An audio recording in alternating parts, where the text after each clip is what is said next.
No secret why we saved the SEC for last. A lot of y'all that tune into this show, you are SEC fans, and we're glad to have you here. And the SEC right now has made its case for the best conference in college football.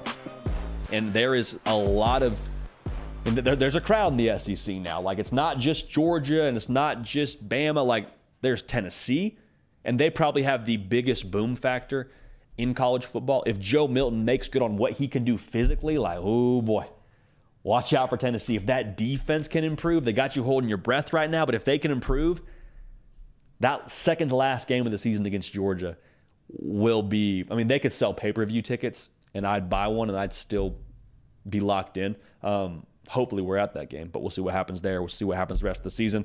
Ole Miss, man, you can never count them out with Lane Kiffin. The Lane train, things rolling right now. If they can figure out quarterback, that defense, I believe, will just be better than it was last year.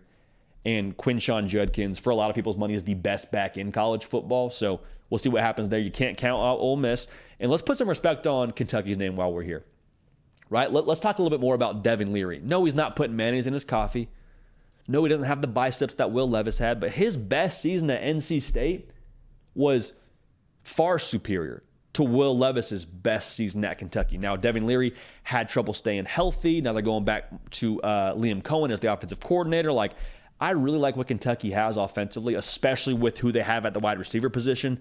They're going to be very difficult week in and week out to be able to just double somebody with them. Like you can't just double Dane Key. You can't just double Tavian Robinson. You can't just double a guy like Berrien Brown. So keep your eye out for Kentucky, because whenever you want to double one of those guys, somebody else gets loose. So we'll leave it at that. In the East, until someone proves otherwise, I think Georgia's the top dog. I mean, I just do. I mean, you know what it is with them. They're ridiculously high when it comes to their floor this year. They bring back almost the entire offensive line. 70% of the production is back on the defensive side of the ball that allowed 15 points a game from that national title team. Brock Bowers is the alien that the government has told us that they have. Like, everyone's like, oh, I wonder what the alien looks like. He wears number 19, and he suits up for the Georgia Bulldogs every single fall Saturday. And you can watch him. He wears number 19, like I just said. Dude's a dog. Pun intended, but also not really. There's two things that could stop Georgia. One is surprising and unexpected drop-off in quarterback play. The second is complacency. I believe in Carson Beck. I don't think that they're going to be complacent when it comes to what Kirby Smart has them doing. I think it's against his code of conduct. So in the West, is it LSU or Bama? LSU, there's a lot to like there.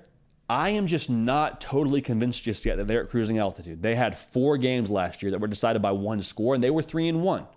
So they came up on the right side of those and won the SEC West, but even so, man, they were just a different team week in and week out, and it's difficult for me to pick LSU to win the West based on what I haven't seen just yet. So when it comes to LSU, I don't know they're going to be able to be as consistent as we've seen, and I don't know they're going to be able to be as dynamic downfield. If they do that, it'd be something we haven't seen yet, which again is kind of my whole point with why I'm not taking LSU to win the West. I'm taking Alabama. Last year, it felt like Alabama was a little bit out of control. It was snap the ball, get it to Bryce Young, and let's go play ball. This year, when you talk about Alabama, you talk about them in the sense of having a plan. We talk about the formula with Bama this year. Run the football, control the game, make people quit in the run game, hit the open shot downfield when you have it, and then play free and downhill on defense. We talked about it earlier. There's a lot when it comes to Alabama that hasn't returned to Tuscaloosa, like a lot of unproven production. But what they have in-house, they've recruited in the top 2 every single year since 2019. Every year since 2019, Alabama has been in the top 2 of the On3 industry team recruiting rankings. Translation, they have a lot of dudes with 4 and 5 stars next to their name that can play some ball.